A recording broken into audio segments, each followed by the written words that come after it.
I think a Democratic Socialist can get elected anywhere across this country for any position. What I think we need to bring is a focus on working people. And that's the direction that the party should go in terms of selecting a candidate for 2028. I think the direction that the party should go in is how best to fight for working people. All right, you just heard it there. New York City Mayor Zohran Mamdani believes his Democratic Socialist message can win nationally after proving that it can win here in New York City. And Mamdani notched another major win last week when New York City's Rent Guidelines Board voted in favor of a rent freeze for the first time since 2020. Let's bring in Chuck, Rocha, and Alex Vogel to talk about this and other big issues. Chuck is a CBS News political contributor and formerly served as a senior advisor on the Senator Bernie Sanders' 2016 and 2020 presidential campaigns. And Alex Vogel is the CEO of the Vogel Group. He was the chief counsel for former Senate Majority Leader Bill Frist. Good Monday morning to you both, gentlemen, and welcome. Chuck, let's start with you. Is Mamdani right? Can Democratic Socialists win everywhere or just in big blue states like New York?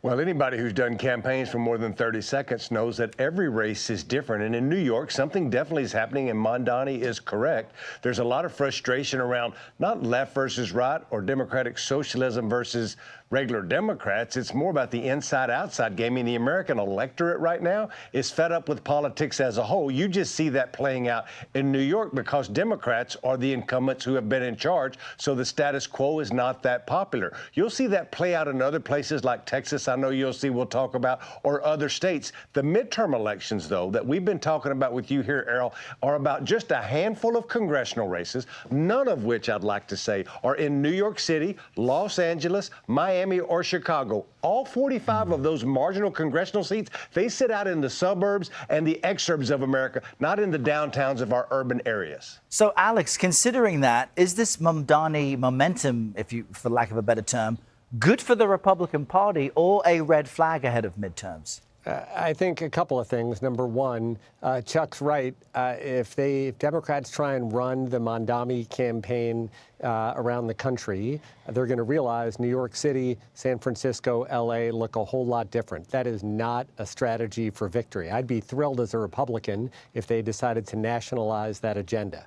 But what they want to be able to do is tap into that energy. Republicans had something of the same dynamic when the Tea Party first came to prominence. And you want to tap into that energy. But what they don't want, and unfortunately for them, what I think they're doing, is he is becoming a figurehead. And the more we talk about socialism and what he's doing in New York City, the more voters around the country in places that don't look like New York City get freaked out and turned off by that. Now, let's, based on your point, drill down on what's taken place in Texas. We heard from some of the candidates over the weekend. I want to play what the Democratic nominee for governor had to say, but first let's hear from the Republican Senate candidate, Ken Paxton.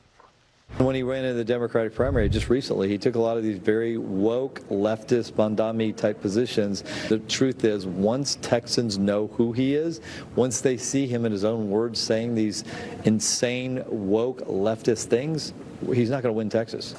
We weren't ready in 2018. We're ready now. People want change. I don't want everybody to think that everybody is all of a sudden, yay, Democrat. That's not it, not in Texas at least.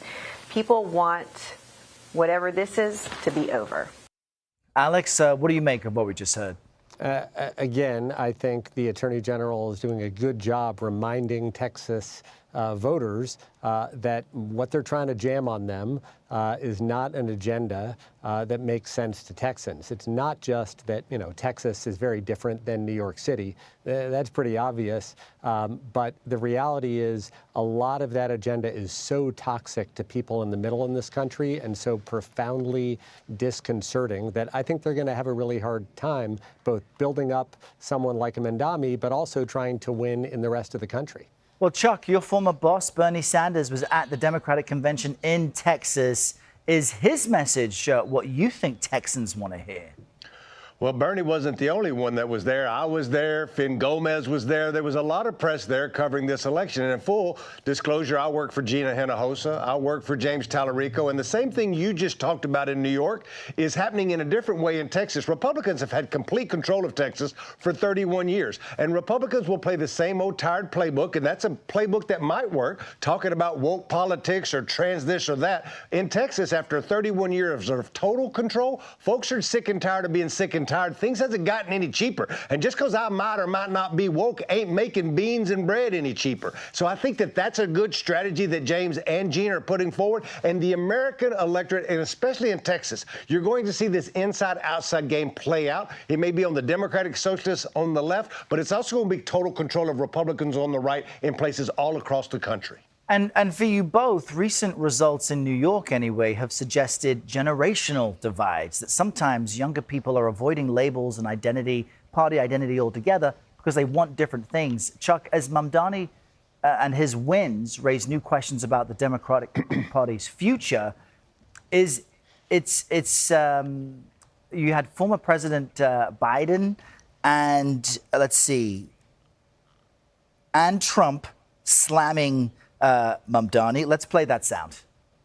It's not just his vanity projects, tearing down the east wing of the White House, making room for his ballroom, putting his name on the Kennedy Center, even hiring his own pool guy to fix the reflecting pool. Whoa, what a loser. Okay, to be clear, that's former President Biden criticizing current President Trump. Is this an approach that Democrats think will help? I'll be glad when Joe Biden and Donald Trump both aren't on the stage anymore. There's generational change happening in our politics, and this is the Democrat talking here. There's a lot of changes happening that need to take place. There's the day of just buying TV commercials are over. Social media and our phones are giving us information at our fingertips. We have to change with. That's why you see this. It started with Donald Trump, to be honest. You saw this upheaval of the American electorate being aggravated. You've seen the same thing in New York with the incumbents and the DSA there. There's a frustration that it's time to turn the page in American politics and get rid of the days of Joe Biden and Donald Trump. Alex, I'll give you the final moment here. Look, generational change is real, and it has driven a lot of that energy and excitement on both the right and the left. But nothing says generational change like Joe Biden, so not quite sure why they decided to roll him out in the Lone Star State right now. All right, that's one point at least you both can agree on. Generational change is happening. Chuck, Rocha, and Alex Vogel, great to have you with us this Monday. Thanks for being here.